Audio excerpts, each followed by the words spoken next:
we're continuing to hybridize produce. So like the apple you find in the grocery store today, whether it be organic, conventional, all the different produce, or at least a good percentage of it, has been hybridized over the years and is probably very different than it was 10,000 years ago or even before that. So again, adding this layer of complexity, we've changed the composition and made these fruits a lot sweeter and more sugar content. So we're not even necessarily working with the original plants as they were meant to be initially. 100%. And that's the thing. None of these plants existed 50,000 years ago or 100,000 years ago or 500,000 years ago when Homo sapiens were evolving and not quite here yet. So you can't say that we evolved on something, that we're biologically adapted to something that didn't even exist when our biology was being formed. Then some people will argue, and again, these are a lot of these statements are just statements. They're not actually supported by any evidence. So they have no evidence either asked for or provided. They just say, "Oh, I bet it's hormetic," and people just go, "Yeah, it's hormetic." I'm like, okay, no, but you need evidence for that. You need to actually provide proof that that's what's going on. Another assertion is that, well, through cultivation, we've actually made things less toxic. Well, that's a theory. But if you talk to farmers, they actually say, no, we want the ones that are more poisonous because then insects and animals don't eat them. Right?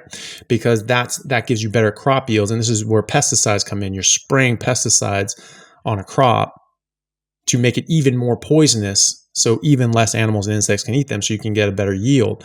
Or GMOs, right? GMOs can do a lot of different things. It can give, make it less sensitive to cold or to heat. But what they can also do is make it more poisonous. So let's say, like, locusts can eat plant A, but not plant B. You find out what is poisoning the locust in plant B. You put that in, you splice that into plant A. Now locusts can't eat any of those things, right? And so that's the idea behind GMOs, and that's why people are up in arms, like, oh my God, you're splicing these genes, you're making them more toxic. But yeah, that's the entire point. They're trying to make them more toxic so insects can't eat them, so they get more of a crop yield. That's the idea. And so we're not making these things less and less toxic, because if they were less and less toxic, they're more and more vulnerable to animals and insects trying to eat them. And so that doesn't actually really help. Maybe some things, but by and large, we're very happy keeping things just as toxic as they are, maybe even more toxic. We're, with GMOs and other sorts of hybridization, because it gets better crop yields. So there are a number of things like cassava. Cassava is the staple root, and it's the number one calorie source for 500 million people in the tropics. It's the number 3 most utilized, the most important calorie source in the tropics in general. And for 500 million people, they get the majority of their calories from cassava. Well, there's bitter cassava and there's sweet cassava. Sweet cassava, is not fatal, but can still have low-grade cyanide poisonings. Bitter cassava is very poisonous. It's very deadly. And so if you're in an area where you have a lot of animals coming in trying to eat your crops, they would plant the bitter cassava specifically so that they can, avoid being eaten by animals and things like that. So, so that idea of, we're getting things less and less poisonous, that's completely against the observed phenomenon. And you actually talk to people about this, they're doing the exact opposite. And so, it's, if you don't process and treat the bitter cassava properly, it can actually kill you. There's so much cyanide in it, it can kill you.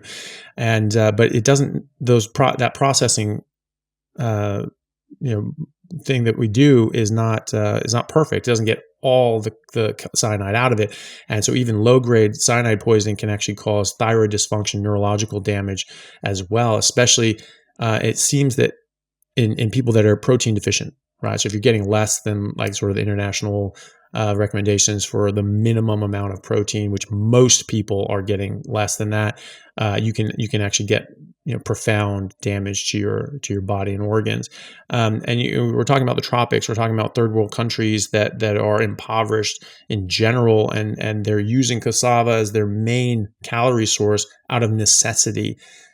A lot of these people are going to fit that category where they're not getting enough protein, they're not getting enough of other nutrients, and so they can get affected in these ways. And some of these things, like oxalates in general, it matters what your biology and biochemistry are, and if you're metabolically fit and healthy in other ways, maybe this doesn't affect you as much, but other people it might affect more because you just have this long degradation of your metabolic system and your overall health, and then you can get more and more affected by this. So, and people that are more affected by this, they're more malnourished, they're more protein deficient, they have more chronic issues, they are more susceptible to these things. So these are the most vulnerable people. They're the most vulnerable populations, and these are the ones generally subsisting mainly and relying on plants for a majority of their food source because it's cheap and accessible.